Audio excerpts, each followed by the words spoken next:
Hey everybody, this is Kris, Canon for Church Development. It's so good to be with you at our annual diocesan convention. What a gift, what a place to celebrate all the things God is doing. I'm going to give you a couple of short updates. I'm responsible for church adoptions, which is simply just churches from outside our diocese discerning their way into our diocese. Sometimes they're Anglican churches in other spaces. Sometimes it's like a Methodist or a non-denominational church. During 2023, we haven't had any churches join our diocese through adoption. And I just want to say I don't think that's a bad thing. From the very beginning, as it relates to adoptions, we've been adamant about the fact that we're not a recruiting agency. Sometimes when you get into a discernment process, we decide this doesn't fit, or they decide it doesn't fit. And we've had a couple of those in the last year. And I'm really thankful for the fact that we are trying to grow through adoption the right way, in an aligned way.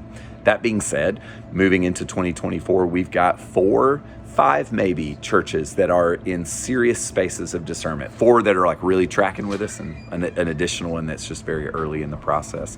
And so we're really encouraged about the fact that I think good things are going to be happening in 2024. Another thing that I would ask you to pray about is connected to what we're calling resource churches.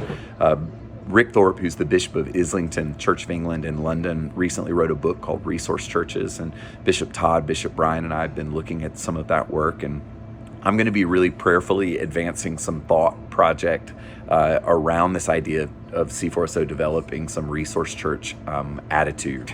And by a resource church, we just mean churches that are both generous and generative, that are existing to plant churches, to launch fresh expressions, also just to exist outside for more than just their 4 walls, outside the 4 walls, both within their cities and within the diocese. So pray for us as we advance some of these thoughts over the next year. I believe this actually could be a gift that would give us a sense of repeatable, sustainable strategy around the multiplication of new church works. God bless you guys. It's such an honor to be with you. Thanks.